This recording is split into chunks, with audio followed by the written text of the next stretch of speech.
Hi friends, welcome to Weekly World News by Youth Times. Here we are presenting to you world news in 5 minutes. So here we go, the news with a difference. ISIS executes 250 women for refusing to become sex slaves. The Islamic State, notorious for their brutality, has reportedly executed 250 girls in northern Iraq for refusing to become the slaves, according to a media report. The girls had been ordered to accept temporary marriages to the terrorists and were murdered, sometimes alongside with their families, for the refusal to be sex slaves in Iraq's second largest city of Mosul. ISIS began selecting women of Mosul and forced them into marrying its militants, calling it a temporary marriage. Since it has taken control over Mosul, the women who refused to submit to this practice would be executed, said Kurdish Democratic Party spokesman. This part of the news is brought to you by Smart Marketing and Video Advertising, a smart message in a smart way. USA. A murder probe has been launched into the death of singer Prince by the police in Minneapolis, USA. Police is looking for doctors or handlers who treated the singer as Prince's friends fear that he may have been overprescribed drugs, reports Daily Star UK. There is a lot of suspicion surrounding his death, as his brother-in-law told how the singer had not slept for 6.5 days before he was found dead in a lift. Prince was found dead at his home at Paisley Park in Chanhassen, Minnesota on April 21st, and the police have discovered a number of prescription drugs there. Washington. A Pakistani national and former DC business owner, Saifullah Anjum Ranjha, who served the last 8 years in federal prison for conspiring money laundering and concealing terrorist financing, was turned over to authorities in Islamabad on Wednesday by the officers with US Immigration and Customs Enforcement's enforcement and removal operation. He was pleaded guilty in 2008 to laundering more than $2.2 million, which is believed to be the proceeds of illegal activities conducted by Al-Qaeda, including weapons smuggling and drug trafficking. The investigation had led to 42 arrests between 2008 and 11. United Kingdom. Concerned by 50,000 air pollution-related deaths a year, a British parliamentary committee recommended to scrap diesel vehicles which were more than 10 years old and introduced a congestion charge in cities across Britain. It also wants the government to have new, clean air zones in dozens of towns and cities to cut the risk of cardiac, respiratory, and other diseases caused by air pollution. Surrey, British Columbia. The Surrey Khalsa Day parade, organized by Gurudwara Sahib Dashmesh Darbar, was attended by more than 300,000 attendees of all cultures and religions that came together to celebrate that great event. Celebrating 18 years of the event, the organizers said the attendance was record-breaking. The procession featured 19 floats presenting local 6 schools, community groups, humanitarian organizations, and a float carrying Holy Book of Guru Granth Sahib. This event exemplifies the enthusiasm, hospitality, and volunteerism. India.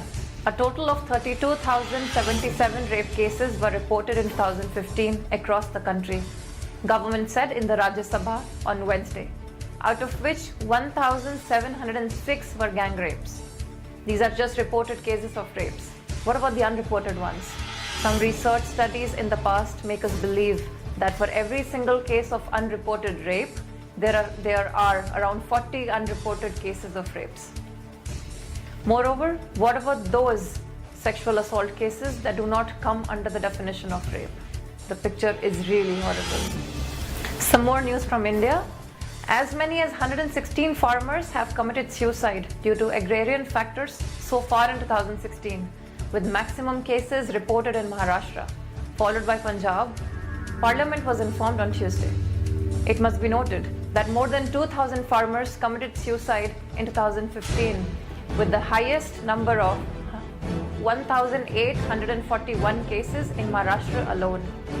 Although these are the suicides where agrarian factors clearly come on the front, but in many cases the suicidal death is tried to link with other factors.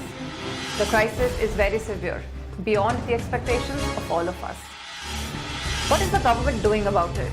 Has any sincere step been taken to save the Indian farmers from the clutches of money lenders?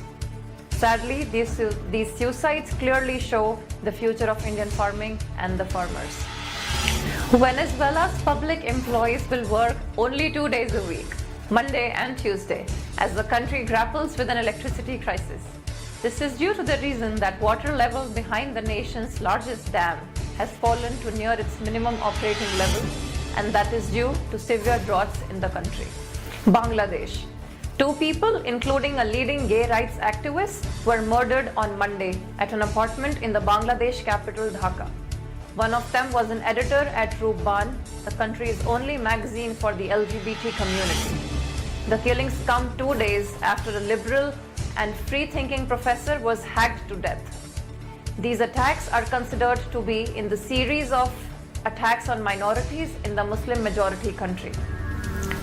Philippine President Benigno Aquino reacted publicly for the first time after beheading of a Canadian hostage by militants and vowed on Wednesday to devote all his energy to eliminating the group who was involved in the activity.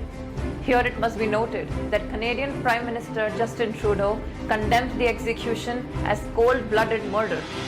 Other foreigners held by Abu Sayyaf include 1 from the Netherlands, 1 from Japan, and 4 Malaysians and 14 Indonesians. Canada and Britain will urge other nations not to pay ransoms to free kidnapped victims, Trudeau said on Tuesday, the day after Ritschl was found dead. London. It has been a general assumption that married women are less stressful than unmarried ones, but a new research shows that widows suffer less stress and frailty in comparison to women whose husbands are still alive. As per this study by the University of Padova, the position of men is totally opposite, as they suffer negative consequences if their wives die. As per the study, married women find their roles more restrictive and frustrating and enjoy more as a widow. As per a new research study, fruits and vegetables lower risk of heart attacks. A diet high in fruits, vegetables, fish, and unrefined foods lead to a lower risk of heart attack and stroke in people who already face heart diseases. According to a study conducted in 39 countries, if you eat more of these foods in preference to others, you may lower your risk. Thank you for watching us. We'll see you next week again with some interesting world coverage news. Thank you. Bye-bye. Stay safe. Stay healthy.